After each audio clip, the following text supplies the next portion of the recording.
Are you ready to get your sports banter on? Brian Hemminger, love child of Albert Einstein and Howard Cosell, with a body chiseled by Zeus himself.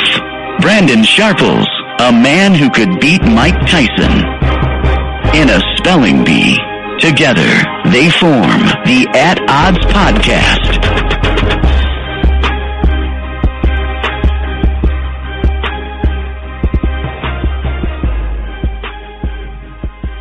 Ladies and gentlemen, it is Thursday, February 22nd, 2018, and we have an awesome show in store for you guys.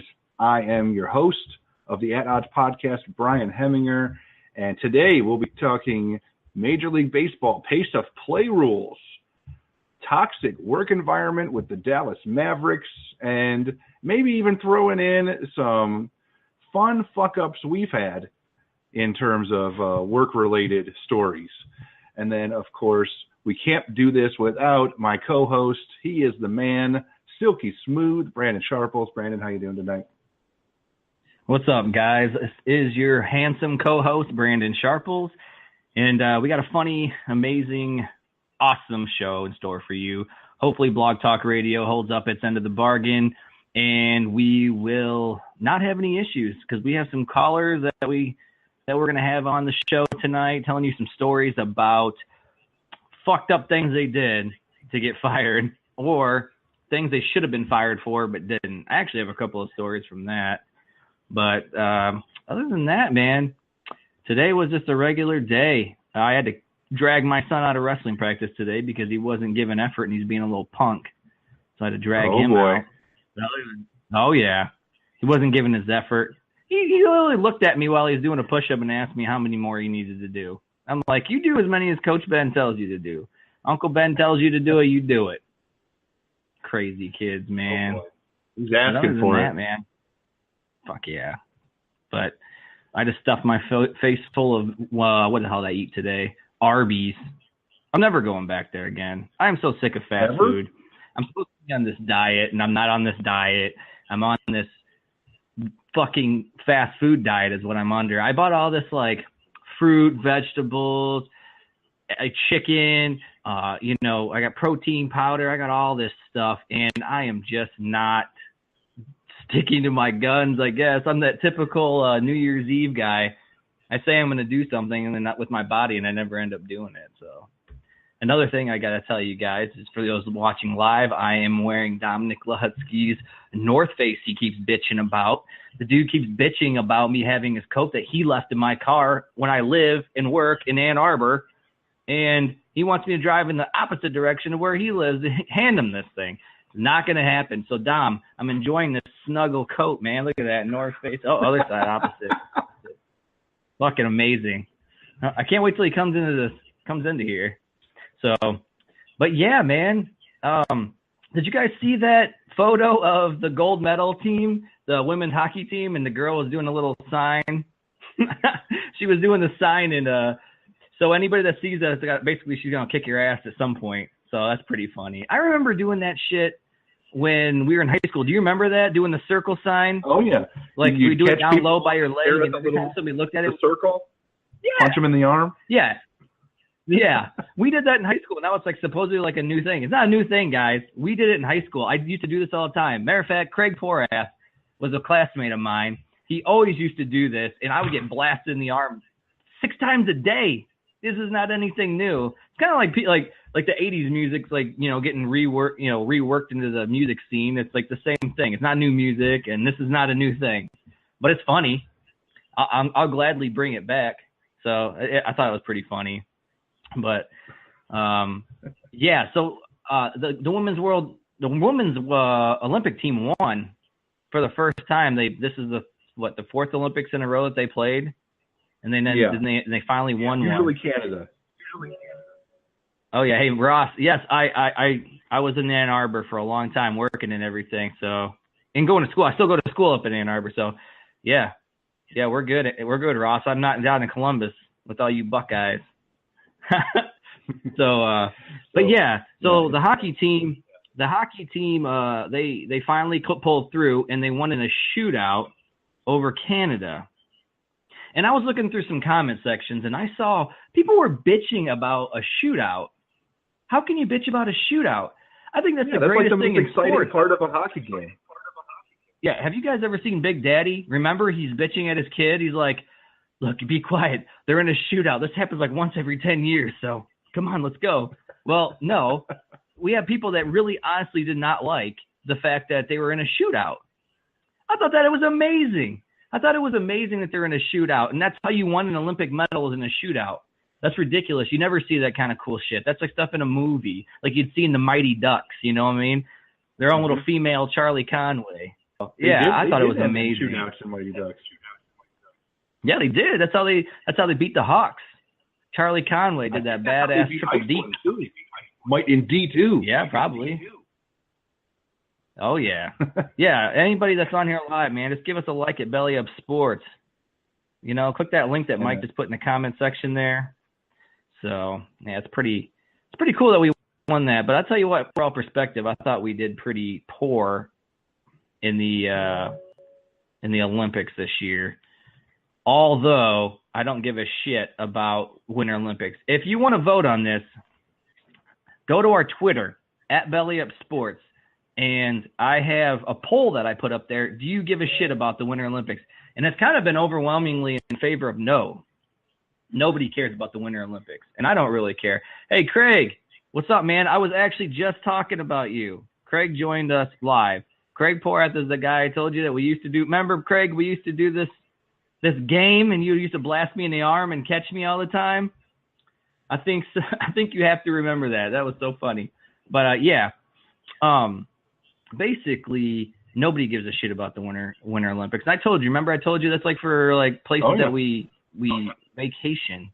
So that's why you see like Switzerland and stuff like that doing good in the Winter Olympics, is because, you know, they're born and bred to do all those things. They come out the womb skiing, you know what I mean? So I just don't care about the Winter Olympics. I don't really put too much stock into it. I thought it was funny that one, what is her name? She's from America, but she somehow finagled her way into the Olympics to represent Hungary. She represented Hungary in the half pipe skiing. Do you know her name? If anybody knows her name, put it in the comment section. There is a skier from America that does half pipe skiing, and she went for Hungary instead of the United States. Now, she's so bad. They've labeled her the worst Olympian ever.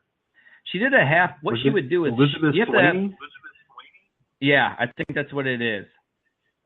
Yeah, I shaved my goatee, guys. I had to. I had too many questions about it. People were wondering what the hell I was doing, calling me ball chin boy. I had to get rid of it. But no, for real. So those listening on Blog Talk, I am live right now talking on chat and video, and so I have to interact with both of you. Now, what she did was she went to qualify she would just go to all these international events all over the world, and she would just ski on this half pipe, and she'd do no tricks. Literally, her best trick was a little 180 to go back down the other side of the half pipe. And as long as she didn't crash, what's up, Dom? What's up, Dom? Look at my coat. Oh, shit. But anyways, she would just go up and down the half pipe, and she would not crash, but she would do literally no tricks. No tricks at all. And she would disqualify. So, like, say somebody crashed, she would get like 12th out of 15 if she had a couple people crash. She was getting dead last. Yeah, Elizabeth Sweeney. She would get dead last, and what she would do is she would just qualify all these points. It's based on a point system, and she would gradually get higher and higher ranked in the nation, and there's really not that many half-pipe women skiers as there is. So when Olympic time, the bids come, there's only 4 per country. So you can only have 4 per country. So some of these countries have like the top 10, 10 of the top 30, like in Switzerland and stuff, but they can only bring 4. So at the end of the day, people were getting injured, falling out, stuff like that. And, plus the 4 per country rule. What they end up doing was they had to call her because she was the 34th ranked half-pipe skier in the world, just based on the fact that she had accumulated so many points, literally doing no tricks, but she just didn't crash. So she ended up being an Olympian for Hungary, And we're going to post her video. At the end of this, in the comment section, I will post the video of this chick. And, yeah, dude, you're going to watch her half pipe run. She literally just goes from side to side on the half pipe on skis, and she just finishes. But she never crashes. So, yeah, she got to call herself an Olympian. They call her a fake Olympian. They're calling her the worst Olympian ever because she's so bad. But, yeah, she actually was a Harvard graduate and everything. I think she just took so many trips to, like, Aspen and stuff. So I think she's from a wealthy family that she just thought she could ski. So, yeah. Curtis, yeah, I make money talking to myself. But you're in my chat room, so I'm not really talking to myself. I'm talking to you, dude. But, yeah. I thought that was pretty funny. It started making me think, like, man, I wonder if I can find a loophole to get into the Olympics one day. Like, just fucking go to China and be the tallest dude on the basketball team. The amount of sports constantly. Yeah. We should just find the most fucked up sport, like, yeah. Yeah, like, maybe they can do, like, a podcasting Olympics or something. Well, you definitely would not qualify for that. Oh, no. Yes, I would. I'm interesting as hell. But yeah, let's get into our first topic, man. I wanted to talk about. All right, do you want to go talk MLB, or do you want to go straight into your Mavericks? Let's get into my Mavericks. I'm a Mavericks fan, everybody. Right. I love the Texas Rangers, Dallas Mavericks. Everybody that knows me knows that. Well, Mark Cuban, funny that he is, Mark Cuban, Mr. Liberal, trashing Trump for all his infidelities. It's not Cuban that's under fire. No, Cuban should. Don't even go there. This is where we're going to finally. He's not the one accused of all this shit. That doesn't matter. I'm not getting. You got to let me finish on this. Mark Cuban allowed the president and. Okay, let's just get into this real quick here. Now, can you guys still see me? I'm sure you can. All right. So I'm looking at this thing for you guys real quick, so I will not make any mistakes, and I can go ahead and get on with this. So basically, the Mavericks team president, his name is Terdema Usuri. Everybody just calls him Usuri, whatever. He's kind of got like a bunch of nicknames. He's been accused of inappropriate behavior constantly, and also their beat writer, Earl Sneed, has been accused of domestic violence multiple times where he's hit women, alleged sexual assault. Was a Mavericks employee. Huh? One of them was a Mavericks employee at the time, too. Yeah, but he's the team president. Usuri's the team president. He was the team president. And Sneed is their beat writer. He's their number one beat writer. Well, anyway, Cuban allowed this to happen because Cuban is considered, and he's basically self-proclaimed to be the biggest micromanaging GM/team owner, whatever he wants to call himself, in all of sports. Yeah, he's self-proclaimed on this.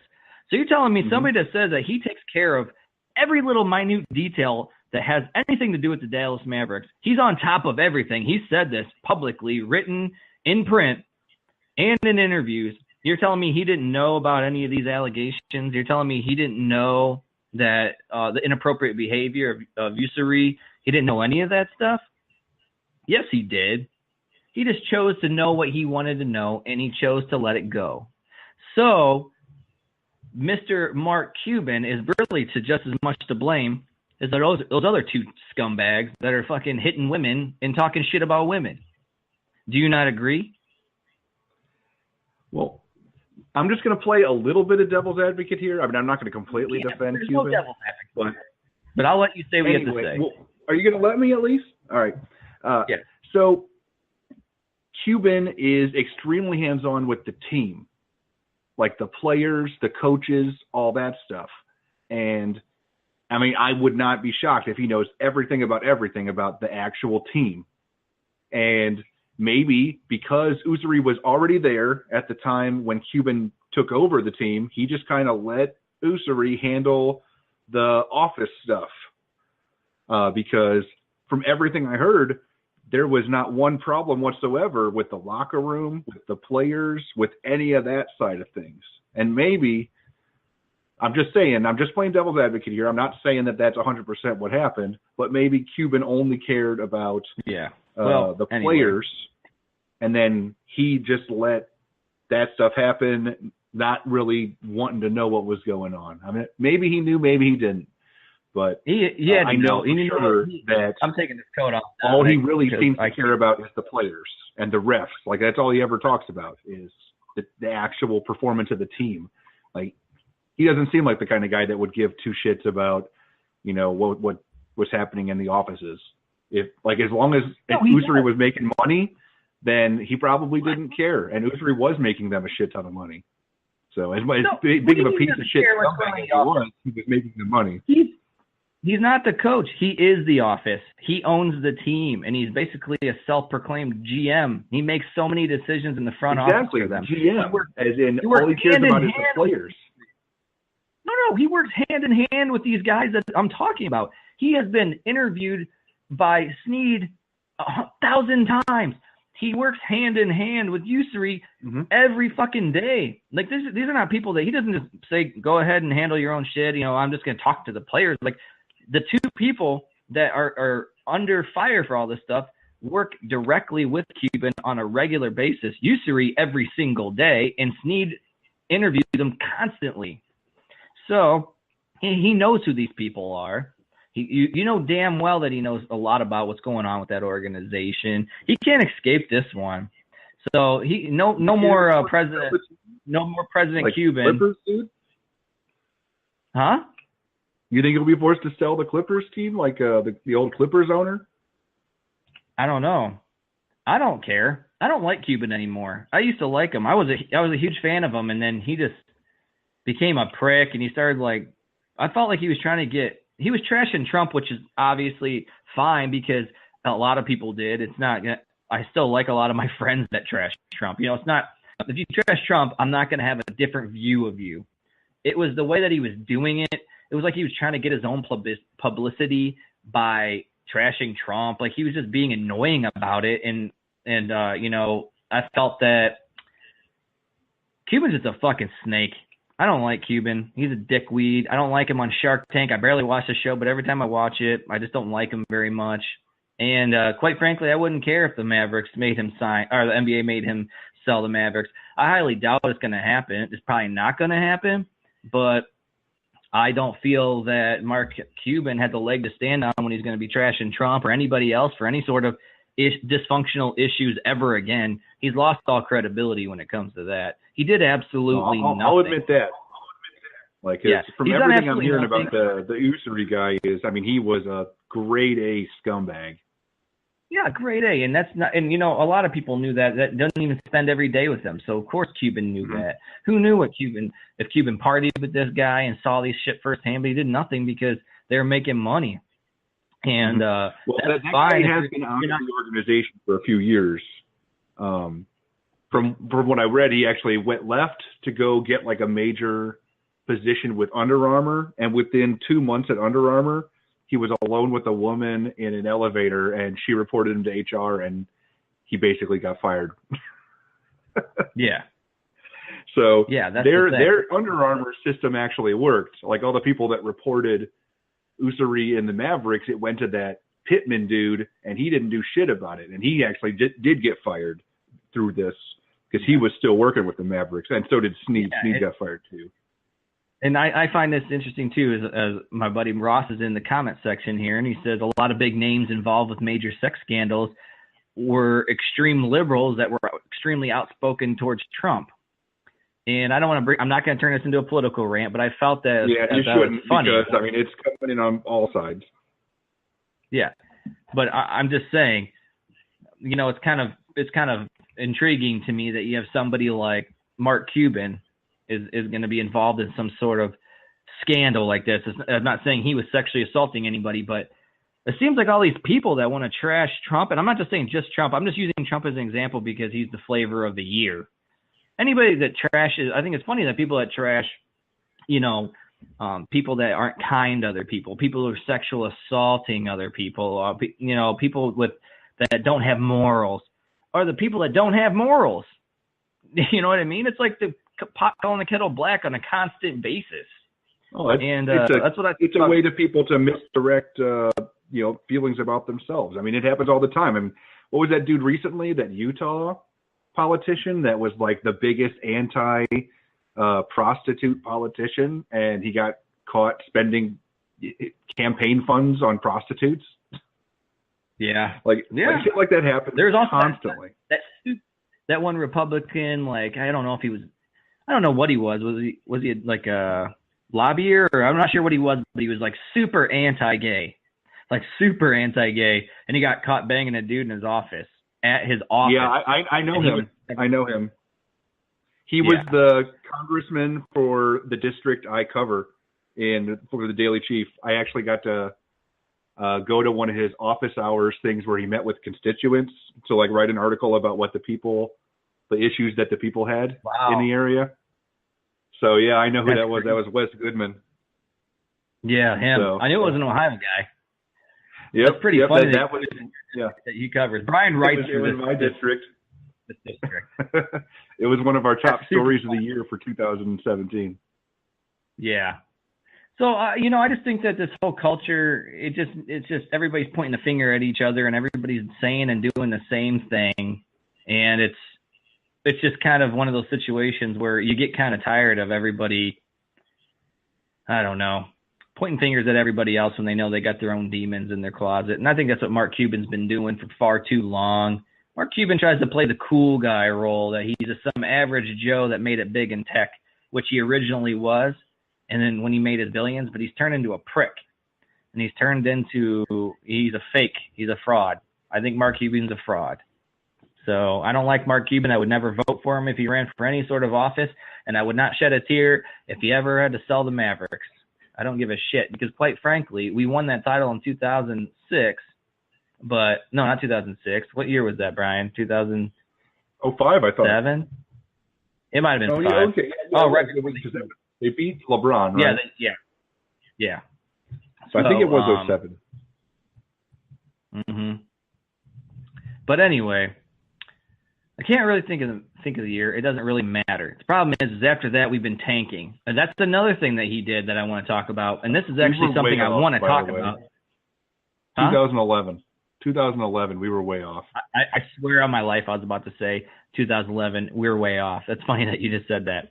I was about to say that too. But anyway, what was I going to say? Anyways, Cuban admitted to tanking. He admitted to tanking the seasons, a couple of the past seasons, because they made piss poor acquisitions, and to make up for that, they needed a high draft pick, not only to have a high draft pick, but also possibly trade. And this brings me to kind of a subtopic of this, is that I don't like tanking. I know a lot of people want if their team sucks, they're just like, fuck it, tank him so we can suck for Andrew Luck. Remember that? Suck for Luck? Yep.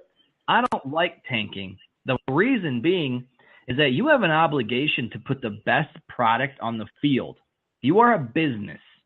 These guys, whether these athletes like it or not, they are a business. They are pawns in a business. They are not individual players. And it's like, hold on.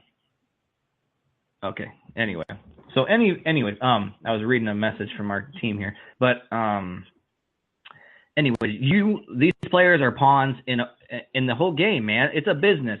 You have the obligation to make this business as productive as you can for your fans, because these people pay great money and they pay top dollar, like hundreds of dollars, to go see an NFL game, and they don't need to be seeing fucking piss poor play from players that are fucking not playing where they're supposed to be playing, benching people and or benching Eli Manning and putting in fucking Geno Smith. Like, what are you doing? Like, Geno Smith is not part of your future. So stop fucking tanking for the Giants fans that stuck by you.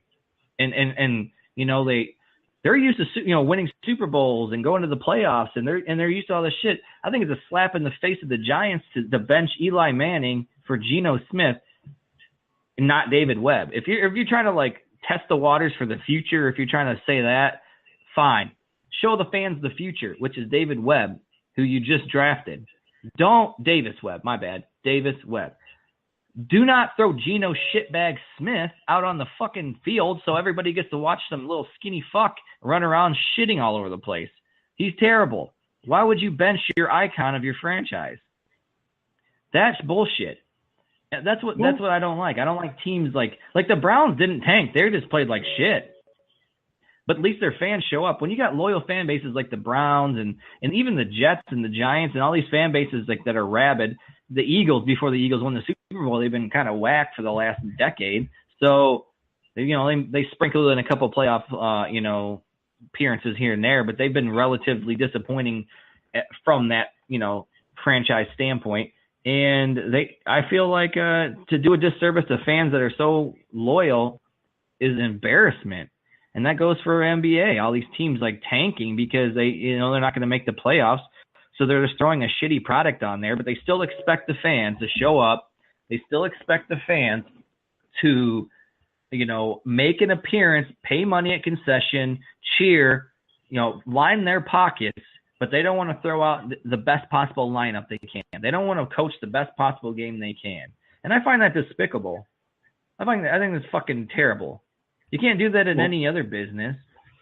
I can tell you, the Browns sucked, and I don't know if you can call that tanking. I think personally it was tanking. I mean, with the way that they just got rid of all their Pro Bowl players, and for the most part, and it has not really paid off for the Browns. I mean, they've kind of been a laughing stock of the whole NFL, and obviously their attendance has dropped, even though they've got extremely loyal fans. The attendance dropped for the fourth straight year. People are just getting sick of losing.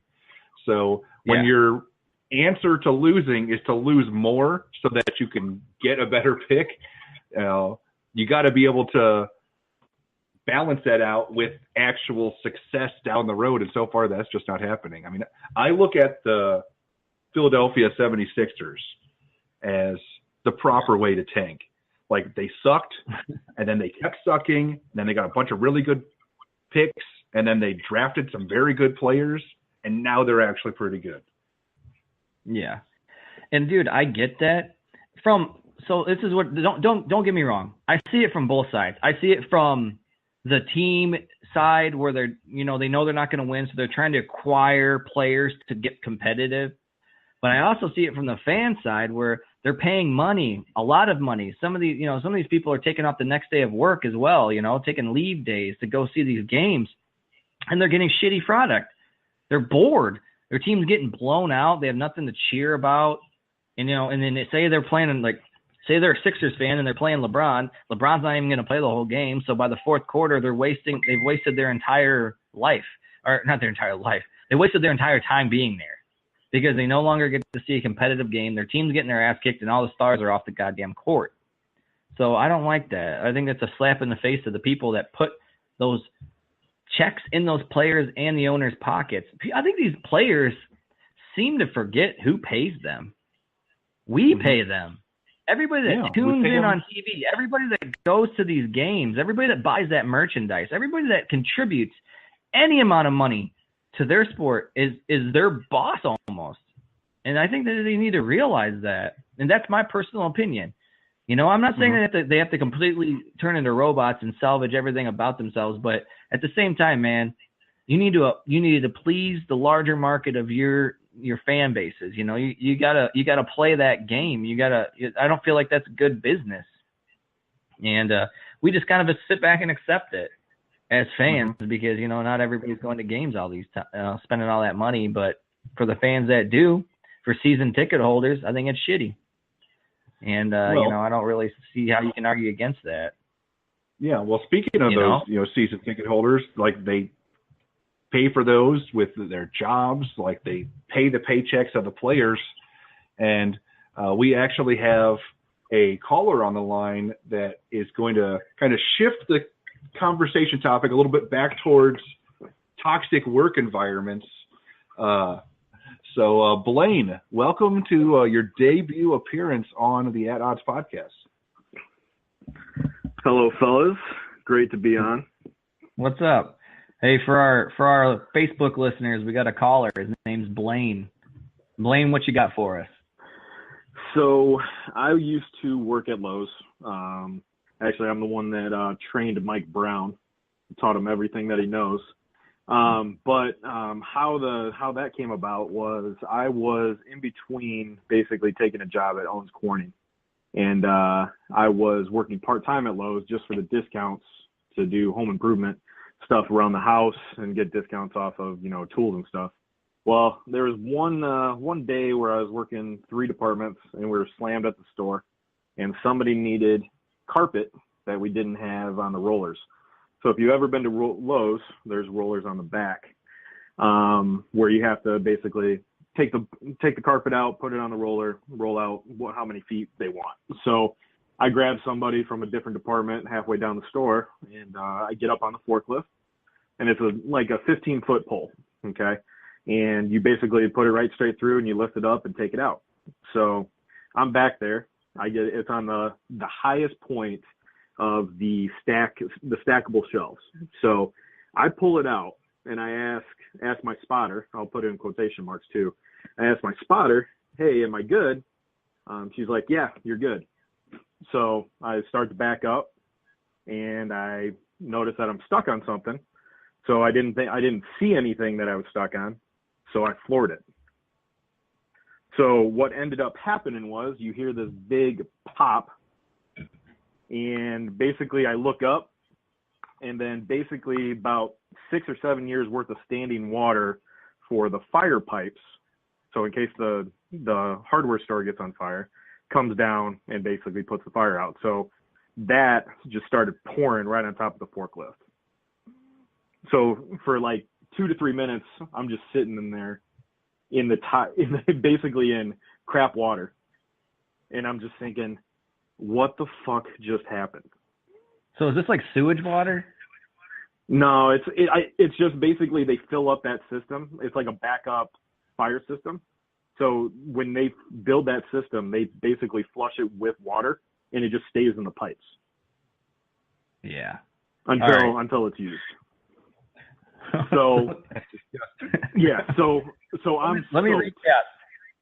Yeah. Let me recap for the Facebook guys. I can't hear very well. So the caller, Blaine, basically fucked up with a forklift and broke the pipes that deal with putting out the fire that are full of water, crashed water everywhere, and started flooding the store at Lowe's. That's a little brief recap for everybody. Yeah, about 15 to 20% flooding in the store itself. And then it took about 4 to 5 hours to basically shove all that water into the drains outside. So, and I had to stay soaking wet, take a drug test, and do all that kind of stuff. But the worst thing about it was the fire department, when they got there, had no idea how to turn the system off. So I think the damage would have been less severe if the fire department knew how to turn off the backup system. So how much damage did you cause? Oh, I don't know the exact amount, but I'm gonna put $20,000 plus maybe. Oh Jesus! All right, because it was in the back, in the back of the cabinet department. Yeah, I don't know the exact. I would have to almost look at my HR file to see how much it was, to be honest with you. But hold on. Do you think you're ever back at Lowe's? Are you a welcome member of Lowe's ever again? Yeah, I go in there all the time, and people are like, "Do you remember when you did that?" Yeah, I do. I'm the person that did it. I rewrote the safety book for Lowe's. I mean, it was bad. And then and then I get fired after a week off. They give me a week off, and then I come in on Saturday, work 4 hours, and then they walk me out the building. So I was going to ask what the consequences were, and there we are. To be honest with you, yeah, that was the consequences. So, yeah, it was awful. Sharples, do you have any make your work fuck up stories? I have a dude. I can't even remember his name anymore. He was a tiny, scrawny little dude, and I wish we had the same amount of people in our Facebook as we had earlier. I cannot believe that I can't remember this dude's name. His name was like Ronnie or something. It was literally something along those lines. It might have even been Ronnie. But this dude used to take like 45 minutes in the bathroom, and he always used to tell people that he had like stomach issues and he had to take a shit all the time. Well, one day they were fucking with him, and they brought in Mike Brown said $45K in damages for you, Blaine.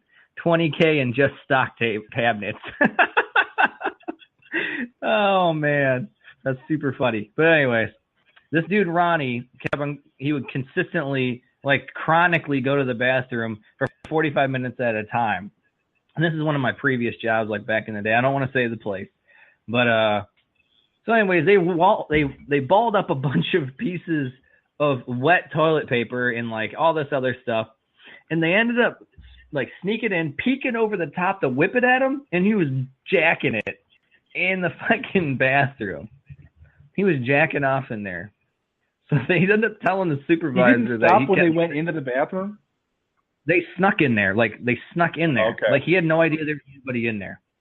And they were, you know, they all had like, it wasn't a bunch of people, it was like 2 guys, and they had balled up like wet paper towel, and they caught this dude jacking off in there. And I remember them sprinting out of the damn bathroom laughing their dick off. And I'm like, what's going on? And they told me. And then they went and told our supervisor like that Ronnie, quote unquote Ronnie, got caught jacking it. And that's why he got fired. They ended up firing from like other reasons, saying like he was late for work too many times, and that, you know, he was taking extended breaks and stuff. But really, the straw that broke the camel's back is that he got caught jacking off in the bathroom, and they think that that's probably what he's been doing the whole time. So yeah, and this is pre you know, mobile porn. You know, this is like 2007, 2006-ish, something around there. And this dude did not have an awesome spank bank upstairs. I don't know. Yeah, he went with a think tank. He just straight up thought of some things in his head to jack off to. This isn't like today where you can go quickly and, you know, look on your Pornhub on your cell phone. No, this wasn't like that back then. He had a flip phone like everybody else. You know what I mean? Like only the few privileged had the you know, the Voyager or whatever it is to, you know, look up porn. So yeah, that was one of the funniest things I've ever seen. If you saw him, like he came out with the most beet red face, fucking saying that he wasn't jacking off, I was just tucking my dick in. Like he was just laughing his ass off. Like he had no like real rhyme or reason for what he was doing, but he tried to make every excuse he could to say that I was not jacking it. But he was definitely beaten off, and he would go in there daily, multiple times a day. So that shit was pretty funny. Dude, he reminds me of, I don't know if anybody's ever seen the fucking the show Dead Man on Campus. Has anybody ever seen the movie Dead Man on Campus? Dead Man on Campus was a movie with like Zach Morris was in it, and another guy. And oddly enough, who's the tall dude that was on Forgetting Sarah Marshall? He's also was on How I Met Your Mother. Segel? Yeah, Jason Segel is in that movie. A very young Segel, and he's like a Catholic dude that comes to college, and he has this face. He calls it the Facebook, which is so funny. It was an actual freshman, like it was a freshman thing where it had all the freshman guys and girls pictures in this little magazine, and you can look at it. Well, he's like, man, I just been like jacking it to that thing for about 2 weeks. That shit reminded me of Ronnie. Every time I watch that movie, it reminds me of Ronnie because the dude kind of looked like him in the face, but he's super short and tiny. So he's like a super short and tiny, like dude that like would just jack off all the time at work. And like he was always on MySpace talking about how he's like trying to get girls and shit. Like the guy was in the fucking gutter his entire life. Like that's all he thought about. So that was one of my funny stories that I experienced from another coworker. I mean, I've done plenty of shit to like get fired, like get hammered the night before and just like go into work and literally fall asleep in the bathrooms, like you know, shit like that. I had this job. It was like the best job ever. I worked for this company called Bottom Line Inc. Now, Bottom Line Inc., let me fix my hair here. Bottom Line Inc. is a printing company, and I was a delivery truck driver. And I can't believe I didn't get fired this one fucking day. There's 2 things that I did.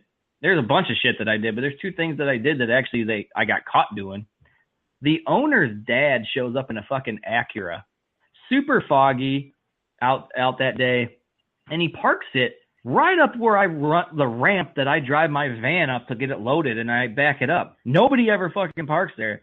So I'm backing up, and I can barely see anything. It's kind of foggy. The mirrors aren't looking good. And I smash into the owner of the company's dad's Acura. And I with a fucking big-ass white van. I had a child molester van that I drove all over the place, up to Ann Arbor, BG, Toledo, Detroit, all over the place to deliver printing supplies and shit. And it was a cool gig. I was real young, still in college and everything, but it was an awesome gig, and I smashed into it. So I thought I was fired right then and there. They didn't fire me. So then I take the same van, like a month later, I go to Wendy's to get some food. Do you know when you like pull around the edge of Wendy's and they have that big ass like yellow like cylinder thing that keeps you from like smashing into the side of the building? Do you know what I'm talking about? It's like a little cement hole, and they paint it yellow. Well, I come around the corner and I catch it, and I dent the entire side of the fucking van, and it turns it yellow. So the white van's got a big dent that's like a perfect like half moon shape with a big yellow paint stain on it. I take it back to my boss. I'm like, hey man, I smashed into a Wendy's pole, and dude, they didn't fire me then either. They never fired me. That shit was ridiculous. I'd always come there kind of hungover, driving around, but I had my own cell phone, and I didn't have to answer to anybody. So basically, what I would do is I would make my delivery super quick in the morning, and then I'd go back to my parents' house. And I'd just go back and I'd sleep for 2 hours. And I might wake up and my phone would be ringing and be like, hey, man, you coming back? I'm like, yeah, I'm coming back. Traffic. Sorry about that. You know, totally ridiculous. But, yeah, man, that's one of the things that I did that I should have been fired for. But I eventually got let go because we lost a huge contract, and they had to basically let go of half the staff. So that was pretty fucked up. But yeah, man, I worked with some fucking hood rats at that place. It's in Perrysburg, but like a lot of East Siders and Toledo would come over and work there. And there's this chick, dude. She had to have been 400 pounds, and she's always like didn't have her blood pressure medication because she kept saying she can't afford it. So she'd always be working. She'd always be working like sweating her ass off and having red welts on herself. And I'm like, what's wrong with you? And she's like, my blood pressure's up. I can't afford these fucking prices. That shit was funny. Oh shit. So yeah, dude, that was some things. Did you ever have anything happen? Tell us some stories that you fucked up with at Domino's. Yeah. Okay. I'll tell some Domino's. Like they're not like nearly as like ridiculous as jerking off or driving a forklift into pipes, but they were funny because like I always would try to game the system. So we discovered it happened by accident. Like somebody ordered a pizza and they never picked it up. And, we thought that was bullshit, but, I thought it was bullshit. We put all that effort into making the pizza and it's just there. And until, it's the end of my shift and the pizza's still there and it's been like on the rack for like an hour. And my manager goes, hey, you can just take that with you. I mean, they never picked it up. And I was just like, are you serious? So I get back to my place and I was living with Andy DeCesar and Kevin Robertson. You remember Kevin Robertson from year behind us in high school? And and this this kid from Taiwan named Yao. He's hilarious. And they thought this was the shit. So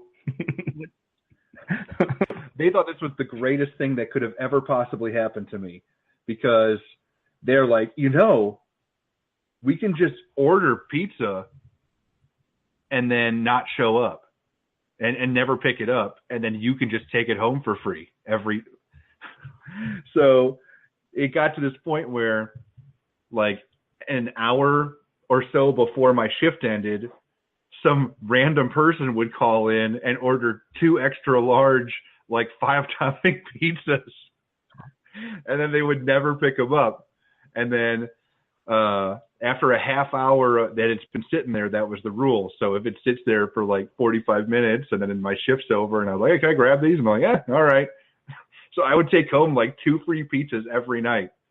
And then it was all them just completely wasting Domino's resources, ordering pizza they would never plan to pay for. Dude, for people listening, Brian used to work at Domino's and he would create fucked up pizzas like Oreo pizzas and shit. Brian was like a creator of these kind of pizzas before they started becoming a craze, right, Brian? Oh, I didn't make the Oreo. That was my manager. But I mean, he did make an Oreo pizza. Credit. We're on our show. Just take credit for this shit. Fuck it. I'm not going to take credit. I won't lie. It was a guy named Joel. He was amazing. Moral standard. Listen, what kind of cool pizzas did you make? Actually, you made a brownie pizza. Yeah, and that was totally illegal too. Like, he basically opened up a thing, Cinesticks, and we were selling brownies at the time. And totally he took illegal. The flatbread thin crust pizza, and just made icing out of the brown, the fudge sauce, and then put little bits of brownies over the whole thing, and then drizzled the Cinesticks icing over top of that, and then just put it through. And I'm not joking. That's one of the best things I've ever had in my life. And I've only ever had it one time, and I'll probably never have it again. But it was unbelievable and totally against the rules. Dude, you got more than that. I know you guys did some stupid stuff. I know it. What else? What about I would always, like, if I was making pizza, I would always like grab like a handful of pepperoni and just shove it in my mouth while I was working. Like, no, dude, that's not nothing. Fucking people do that shit at grocery stores, dude. I can tell you a funny thing that I don't know if I brought up on the show yet that a dude did recently here in Upper Sandusky. Did I bring up the whole Bridgestone thing? I don't know if I did or not. Okay, this is fucking hilarious then. So this was about 2 or 3 weeks ago. A guy pulls up. He's a worker at Bridgestone at the factory on a Sunday, and he just pulls up outside one of the factories. Like, all the bay doors are closed, and he's in his like 2004 Yukon, and there's some dudes out on a smoke break, and they're like, what are you doing? And he's like, oh, I'm looking for directions. And this is like on the factory property. And they're like, to where? And he's like, I don't know. And then they're like, so what are you looking for? And he goes, I'm trying to find our savior. And then he fucking floors it and drives his Yukon directly through the overhead garage door, just smashes right through it, and then just starts smashing around his Yukon inside the Bridgestone factory. Like, apparently the police report said he made at least 11 collisions inside until his vehicle became disabled. And then so he just kept ramming it? Yeah, he just kept ramming his truck into shit until his vehicle stopped working. And then he got out and tried to like get away. Like, by then the police had arrived and they arrested the shit out of him. But guess how much damage he did? He puts Blaine to shame. What happened? $1 million. I mean, $1 million? $1 million. Granted, this was intentional. But yeah, we have pictures and shit of like what the inside of the Bridgestone factory looked like. Dude, what do you think of the tattoo? All right, I actually have to talk about this real quick for you fucking Michigan fans. This is for all you Michigan fans. You did not win the national championship in 2013 for basketball. I'm changing the subject real quick here. Okay. I thought of the tattoo on the back of Pitino's back. On the back of his back. But Rick Pitino's back, he has a tattoo from when they won the national championship. Everybody's making fun of him now, saying shit about, like, is that shit going to be, does he have to give up the tattoo too? all this shit. So I got to tell you, a lot of Michigan fans that come up here saying that they deserve to win the national championship and that they should be crowned champions. You lost that game. You shouldn't have beat Florida to begin with. Florida was a better team. You should never have beat them. And I think it was a Sweet 16 or Elite. No, it was Elite 8. You should never have beat Florida anyway. But you went to the national championship game and you lost to Louisville. You lost. Just because Louisville got it taken away for some other reasons, some fucking stripper hooker reasons, does not mean you automatically get bumped up to national champion. You lost. And for anybody else that ever has to deal with, like USC having to vacate wins and Notre Dame having to vacate wins, that does not mean you beat them. It never happened. They're just trying to erase them from the history books. But I got to tell you, in my mind, no amount of hookers and strippers is going to steal the national championship from Louisville. Nothing is going to take the Heisman Trophy away from Reggie Bush. All right? He won the goddamn fucking Heisman. Louisville won the national championship in 2013 in basketball. It happened. Nothing can take that away. I think it's fucked up that the NCAA takes these things away from these kids from the past. What they need to do is punish the people that were involved, as in the boosters, the coaches and everything. That's fine. You want to fire Rick Pitino, that's fine. You want to ban him from coming back to the NCAA, that's fine. You want to ban these boosters from ever donating again and being a part of their program, that's fine. But why are you taking rings from kids that had nothing to do with it? And even if they were, they're kids. They were manipulated. Like, if you're a recruit and you got offered a bunch of bitches, would you do it? Goddamn right. Unless you're going to, like, BYU and you have some fucking morals. But these kids come from the inner cities, man. And you're sticking them in a situation where they're getting beer and titties in their face. And you expect them to make the right decision when they're 17, 16, 17, 18 years old? Hell no. I'm not for kids never getting, having to take responsibility for things. But in this particular case, on these recruiting trips and all the shit that they've been given and these poor families accepting money, you know what? When you're a poor family and your kid's a superstar basketball player, football player, baseball player, whatever he is, and some booster offers you $25,000, and that could literally wipe out debt for you and make your life better, dude, like, you're going to take it. You're going to take it. So I don't fault the families. I don't fault the kids. I fault the boosters. I fault the coaches that allow this to happen. They just need to be banned and like, maybe even criminal action taken against them if that's what they want to do. If they want to ban all this stuff, they want to ban gifts and paying players and all this other stuff, then you can make it like a misdemeanor, so they'll have a criminal record off of it. But only the people, like the kids, don't strip the kids of the national championship. They won that on the field. They won that on the court. They won it on the ball diamond. They deserve to keep their championship. I like that Ward from Louisville. He said, you can try and take our championship all you want, but I still got this big ass ring that says otherwise. And I thought that was awesome, because they do. They still got those rings. Fuck them. I don't think that you should strip the titles away from these kids, because at the end of the day, it's still fresh in our minds. We still know. You can't erase it from history books. I know that Louisville won that national championship. I know that USC won all those games. I know that Reggie Bush won that Heisman. So you can't tell me shit. I don't want to hear it. So, what's your take on that, Brian? I think that they should be paid anyway. That's why they're going to school for the most part. They're brought in to play basketball, so they should be paid they're not being brought in to learn. A lot of times, especially with those top programs. So they should be paid. Well, here's my take on this. They're saying that you can't pay players because there's a lot of schools that can't afford to pay them. Fine. What you should be able to do is allow players to make money off of their name, off of their likeness.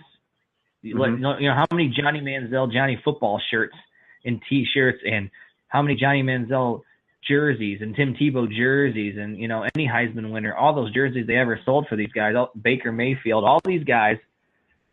Texas A&M really got put back on the map. Everybody knows who Texas A&M is, but they got thrusted into the limelight for a couple of years because of Johnny Manziel, right? Dude, Johnny Football, they're making all that money off of him, and he can't make money from his likeness. Same with Reggie Bush. How many Reggie Bush jerseys did they sell? How many tickets did they sell because everybody wanted to watch Reggie Bush tear up, everybody running for over 500 yards against Fresno State? Everybody wanted to see that shit. They had a couple Heisman Trophy winners on their team at the same time. And people are these schools sell these kids jerseys, and they were selling EA Sports was selling the NCAA games, NCAA football. I played it, and they were putting kids on the cover and not giving them any money. And you have kids that were, making millions of dollars for these universities and not getting a cent from it. That's fucking bullshit. You don't have to pay the kids. You're giving them a scholarship and they're getting a free education. Fine. I don't think you have to pay the players that cut them an actual check. But if these players are good enough to make you money off the field, then you need to let them make money for that. You need to allow them to sell, get a chunk of those jerseys with their number on it. If you're selling a bunch of 2 jerseys from Texas A&M, Johnny Manziel should be getting the money for it. Not all of it. Give him a percentage of it because you're facilitating that.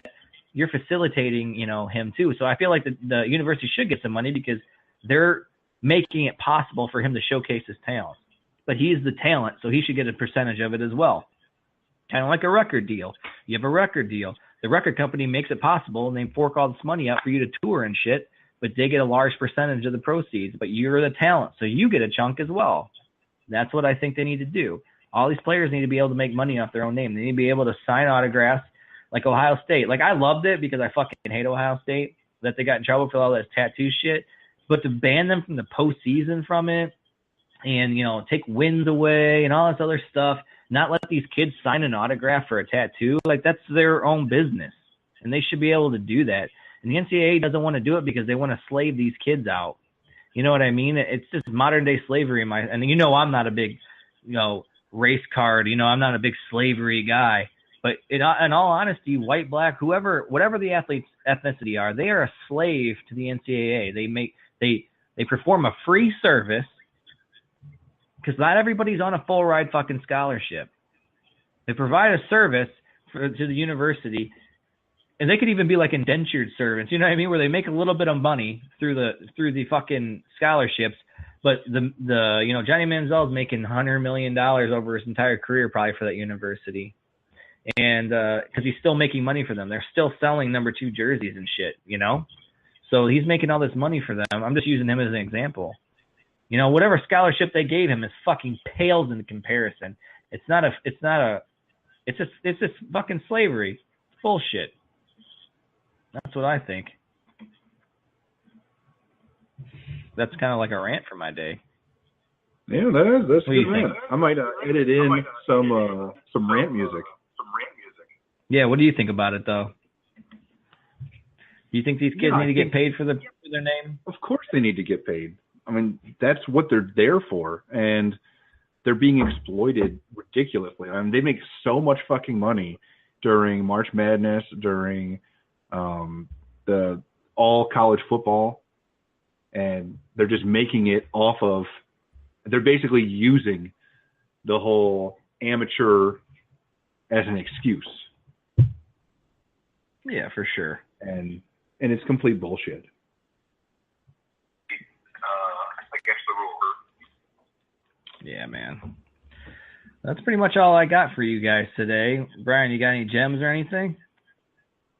Not really. I mean, I haven't had a chance to. I've been too busy with everything else. Oh, that's all right, man. No big deal. So I know that's kind of lame. But I haven't been watching any crazy shows. Throw a shout out for it. Okay. So we're going to be doing on Belly Up Sports. We're doing a hottest softball team vote. So we're getting all the Power 5 softball teams together, and we're going to let everybody vote on who they believe is the hottest team in America. And it's at bellyupsports.com. It's going to start on Monday. And we'll have all the team photos together. You can just click through, and then you can just vote for each team that you think is the hottest softball team in America. It's going to be pretty cool. We're actually going to be doing this stuff for women's basketball as well, and give you guys the opportunity to find the hottest teams in America.